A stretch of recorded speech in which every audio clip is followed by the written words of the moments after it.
কিন্তু আপনারা চাইলেও কেউ কোনোদিন ওসমান হাদি হইতে পারবেন না।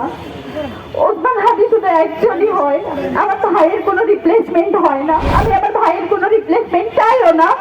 আমার ভাইকে আমি শুধু ফেরত চাই, এর ভাইকে আমি জানবো।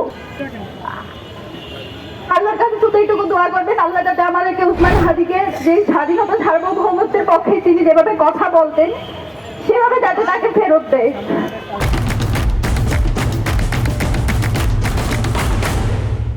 আর আপনাদের সবার উদ্দেশ্যে বলি, এখানে সবার রাজনৈতিক দল মত সবাই উপস্থিত আছেন।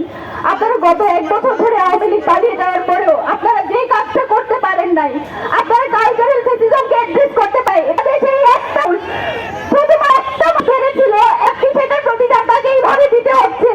আপনারা যত সুশীলতা করতে প্রতিদান আইকে দিতে হচ্ছে। আপনারা কিভাবে মিডিয়াকে তথ্য সংগ্রহে বারবার জেনেটিভ উৎপাদন করছে, সেইটার পক্ষে যে আপনারা সম্পত্তি উৎপাদন করছেন সেইটার প্রতিদান আমার ভাইকে দিতে হচ্ছে। আমরা কিচ্ছু বলে যাচ্ছি না। আমরা জানি মিডিয়াতে কে কে উল্লাস করেছে। গত 2 দিন আমাদের চোখে শুধু অস্ত্র দেখতেছেন, আমাদের বুকের ভিতর যে পার হচ্ছে সেটা আপনারা এখনো দেখেন নাই।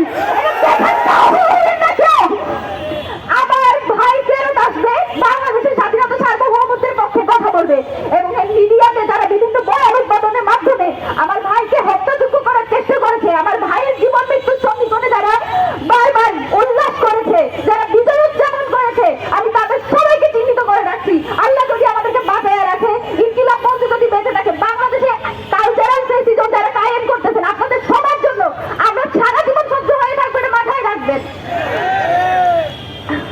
আমি আপনাদের কাছে এটাই দোয়া করবো, আপনারা যে যেখানে আছেন, আমরা আওয়ামী লীগের প্রশ্নে সবসময় সবাই এক থাকি।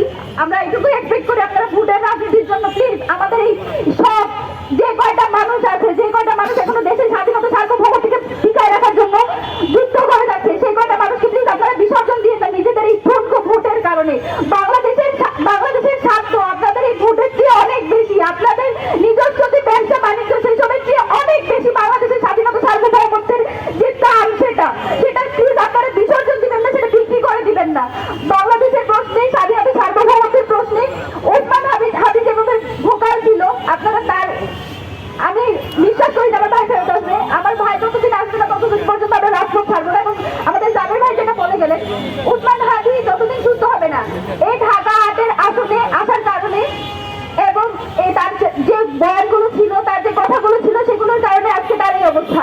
এবং আমি জাবের ভাই, আমাদের ইনকিলাব মঞ্চের যত মেম্বার আছে, আমরা আপনাদের সাথে নিয়ে সংগ্রাম জারি রাখবো এবং ওসমান হাদিকে ইনশাআল্লাহ আমরা সংসদে পাঠাবো।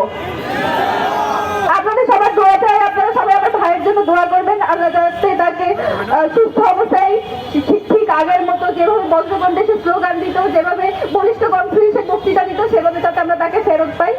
আমার ভাইয়ের জন্য দোয়া করবেন। আর কিছু বলার মতো সত্যি সাহস চাই। আল্লাহ হাফেজ।